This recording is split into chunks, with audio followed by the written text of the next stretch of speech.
अध्याय 6 strategic architecture. बेचना नहीं, समाधान देना। नमस्कार।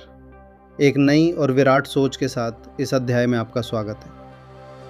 अभी तक हमने मशीनों, डेटा और तकनीक की बात की, लेकिन अब समय है अपनी बुद्धि को एक इंजीनियर की तरह इस्तेमाल करने का। 2026 में दुनिया को सेल्समैन की ज़रूरत नहीं है, दुनिया को आर्किटेक्ट्स की ज़रूरत है।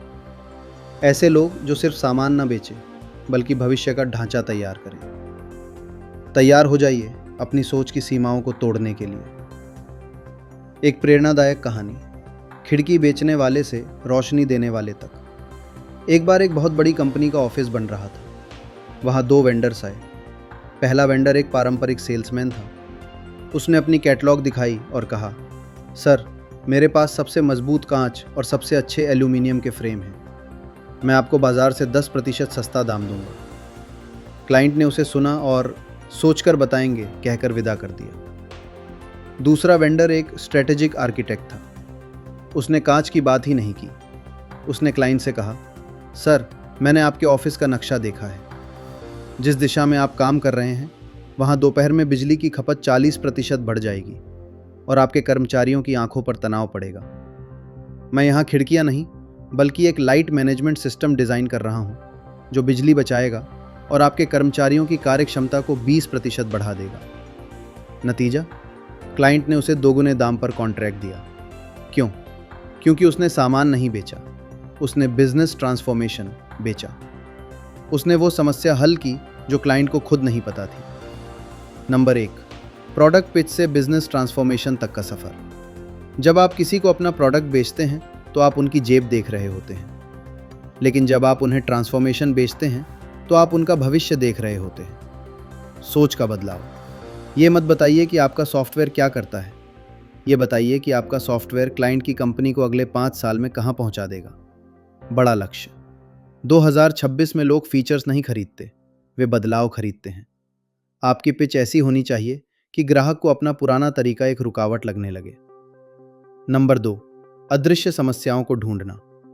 आपका असली हुनर एक स्ट्रेटेजिक आर्किटेक्ट वो है जो क्लाइंट की उन समस्याओं को सतह पर लाता है जिन्हें वे देख नहीं पा रहे। गहराई में उतरें। एआई डेटा देगा, लेकिन उस डेटा के पीछे के क्यों को आपको समझना होगा। भविष्यवाणी करें। क्लाइंट से कहें, आज आपको यह समस्या नहीं लग रही, लेकिन जिस गति से आप बढ़ रहे हैं, अगले 6 महीने में यह आपका सबसे बड़ा सिरदर्द होगा। जब आप भविष्य की मुश्किलों का आज समाधान देते हैं तो आप अपरिहार्य बन जाते हैं। नंबर 3, ऊर्जा का संचार। आप एक रचनाकार हैं। मेरे साथियों, याद रखिए कि आप केवल कोटा पूरा करने के लिए पैदा नहीं हुए हैं। आप समाधान देने के लिए, वैल्यू क्रिएट करने के लिए और व्यवसायों को नई ऊंचाइयों पर ले जाने के लिए बने हैं। जब आप स्ट्रेटेजिक आर्किटेक्चर अपनाते हैं तो आप सेल्स की छोटी मोटी राजनीति से ऊपर उठकर बोर्डरूम के सबसे भरोसेमंद सलाहकार बन जाते हैं। उठिए और बेचना बंद कीजिए, रचना करना शुरू कीजिए। इस अध्याय की मुख्य सीख, दृष्टिकोण बदलें। सामान बेचना बंद करें और समाधान देना शुरू करें। छिपी हुई समस्या। वो समस्या ढूंढें जो ग्राहक को बेचैन कर दे और फिर उसका इलाज पेश करें। भविष्य का निर्माण। खुद को एक विक्रेता नहीं, बल्कि ग्राहक की सफलता का पार्टनर माने। अध्याय 6 की इस ऊर्जावान यात्रा को मेरे साथ पूरा करने के लिए आपका कोटि कोटि धन्यवाद। आपने आज सेल्स की दुनिया का सबसे बड़ा रहस्य जान लिया है। अगले अध्याय में हम बात करेंगे बोर्डरूम की राजनीति की, जहां हम सीखेंगे कि मशीनी दौर में मानवीय कुशलता और रिश्तों के दांव पेच कैसे काम आते हैं। सादर और विजय के अटूट विश्वास के साथ, अल्लाह रखा सिद्दीकी।